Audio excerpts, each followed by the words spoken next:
Hello students, स्वागत है आप सभी का अपने यूट्यूब चैनल जैकपुर पे। तो आज के इस वीडियोस में हम बात कर रहे हैं आपके जो आज आपका एग्जाम हुआ हिंदी बी का, उसका हम लोग आंसर देखेंगे। कौन सा आंसर आप लोगों का सही है और कितना आप लोग मार्क्स लेकर के आ रहे हैं, तो हमें कमेंट करके जरूर बताइएगा। हर एक स्टूडेंट को वीडियो को लाइक करना है और कॉमेंट में जाना है और कॉमेंट करके बताना है कि आप लोगों का कितना नंबर आ रहा है।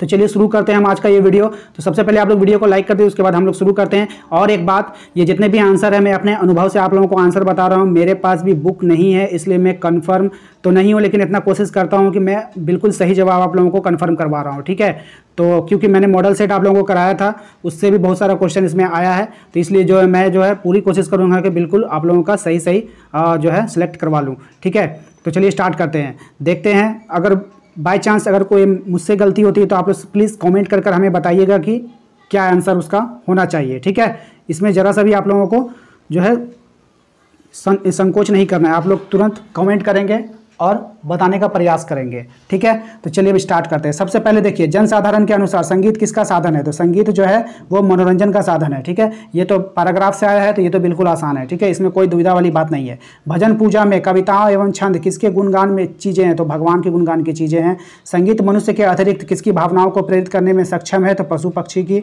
ठीक है, नेक्स्ट, संगीत से मनुष्य की कौन सी भावनाएं झंकृत होती है? तो कोमल भावनाएं झंकृत होती है। नेक्स्ट, इस गद्यांश के लिए उपयुक्त शीर्षक देना है। संगीत का महत्व, ये उपयुक्त शीर्षक हो जाएगा। नेक्स्ट चलते हैं, इसके बाद है हमारा अगला सवाल है, कोहरा किसका प्रतीक है? तो कोहरा जो होता है वो अंधेरा का नहीं होगा, धुंध का होना चाहिए। ठीक है, इस लाइन के अनुसार मैं जो पढ़ रहा हूँ यहाँ पे धुंध होना चाहिए। वैसे आप लोग भी अपना मिलान कर लीजिएगा। सूरज किसका प्रतीक है?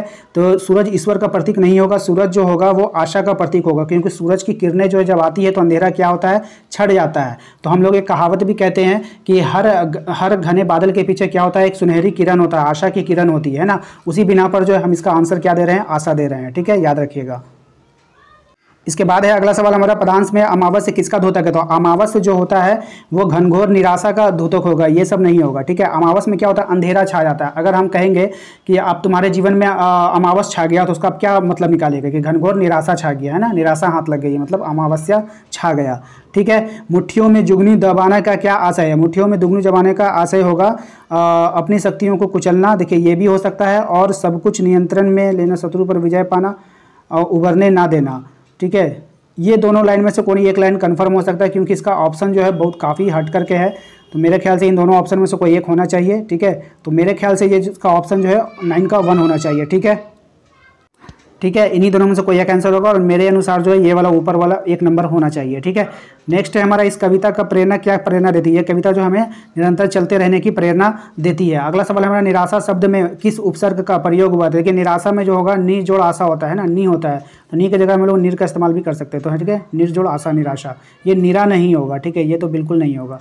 ठीक है, ये याद रखिएगा।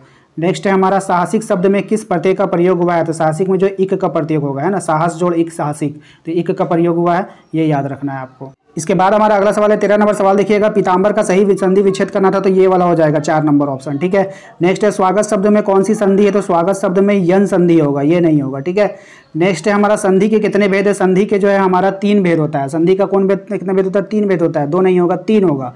स्वर संधि, व्यंजन संधि और विसर्ग संधि। ठीक है, याद रखिएगा, 3 संधि होता है। शब्द जब वाक्यों में प्रयोग किया जाता है तो उसे क्या कहते हैं? शब्द जब वाक्य में प्रयोग किया जाता है तो उसे हम लोग क्या कहते हैं? तो उसको हम लोग क्या कहेंगे? वाक्य कहेंगे। शब्द जब वाक्य में प्रयोग होगा तो उसे क्या कहते हैं? तो पद भी नहीं होना चाहिए, वाक्य पद परिचय।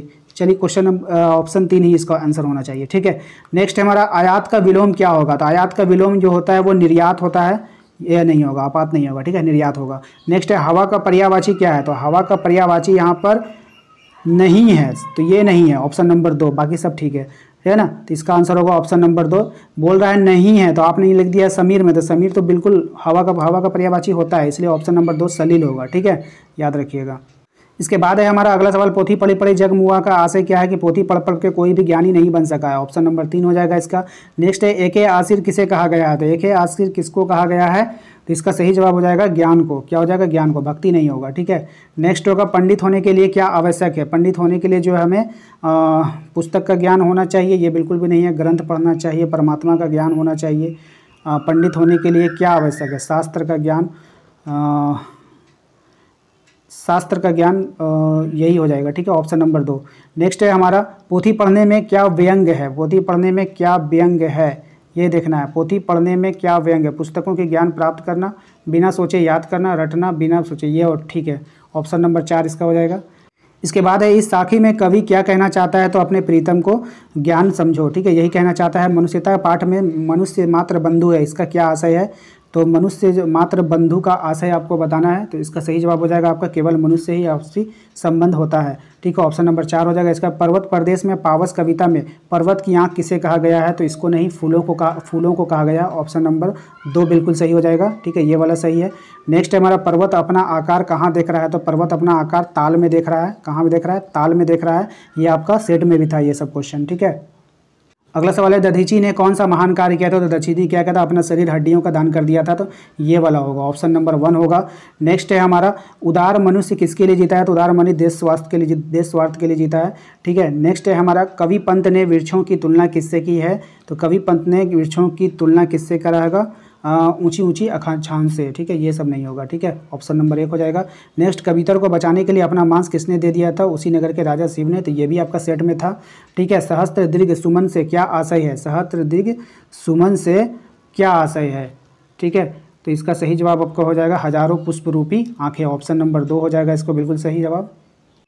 चलिए इसके बाद जो यहाँ पे एक गद्यांश दिया गया है, इस गद्यांश को पढ़ करके आप लोग देख लीजिएगा कि ये गद्यांश किसका है। आप लोगों के पास बुक तो होगा ही होगा, लेकिन मेरे अनुसार प्रेमचंद ही होना चाहिए, ठीक है। छोटा भाई आंसू क्यों बहाने लगता था, तो ये फेमस है, ये आप लोगों का आता था, इस मॉडल सेट में भी था ये क्वेश्चन, बड़े भाई की डांट फटकार सुन करके, ठीक है। अगला सवाल है टाइम टेबल क्यों बनाता था, टाइम टेबल जो है ताकि पढ़ाई पूरी अच्छी तरह व्यवस्थित रूप से किया जा सके।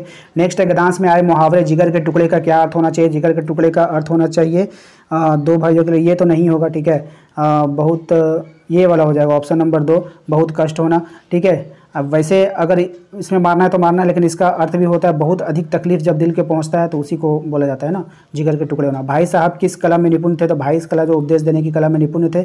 नेक्स्ट है 26 जनवरी को इतिहास में क्यों महत्व है, इस दिन जो है देशवासियों पूर्व स्वतंत्रता दिवस के रूप में मनाया जा रहा था, दूसरे स्वतंत्रता दिवस में, ये भी आपका सेट में क्वेश्चन था, ठीक है। इसके बाद सुभाष बाबू ने जुलूस में स्त्रियों ने क्या सहयोग दिया था, सुभाष बाबू के जुलूस में पुरुषों पे लाठी प्रहार के बाद स्त्रियों ने मॉन्यूमेंट में सीढ़ियों पर चढ़कर झंडा फहरा दिया था, तो ये वाला हो जाएगा ऑप्शन। नेक्स्ट है हमारा सुभाष बाबू के जुलूस का भार किस पर था, तो पूर्णोदास पर था, ये भी देख लीजिएगा। सुभाष बाबू के जुलूस का किस पे था, पूर्णोदास पे था। नेक्स्ट है हमारा सुभाष बाबू के जुलूस को कहाँ पे रोका गया था, चौरंगी पे रोक दिया गया था, तो ये भी बिल्कुल सही जवाब है। तो उम्मीद करते हैं कि आप लोगों को आज का ये वीडियो समझ में आया होगा, समझ में आया तो वीडियो को लाइक कर दीजिएगा, अच्छा लगा है तो। चैनल पे यदि पहली बार आए थे तो चैनल को सब्सक्राइब कर लीजिएगा, क्योंकि इसी तरह का पढ़ाई आप लोगों को बताई जाती है, ठीक है। थोड़ा बहुत अगर मिस्टेक हुआ होगा तो आप लोग जो है प्लीज़ कॉमेंट कर हमें सही आंसर जरूर बताइएगा, आपके कॉमेंट करने से किसी का हेल्प हो जाएगा, ठीक है। तो मैं इस पर दावा नहीं करता हूँ कि मैंने 100% सही बताया, हो सकता है सब सही होगा, ठीक है। अपना अनुभव से आप लोगों ने खुद ही देखा होगा, मैंने अपना अनुभव से सब कुछ आपको बताया है, ठीक है। अगर आपको कोई कन्फ्यूज़न हो रहा है या आप कन्फर्म है तो आप प्लीज़ कमेंट कर ज़रूर बताइए कि किसका कितना आंसर होगा, इससे मुझे भी और जो आपके बाकी साथी हैं उनको हेल्प हो जाएगा, ठीक है। चलिए उम्मीद करते हैं, चलिए नेक्स्ट वीडियो में हम लोग मिलेंगे, थैंक यू।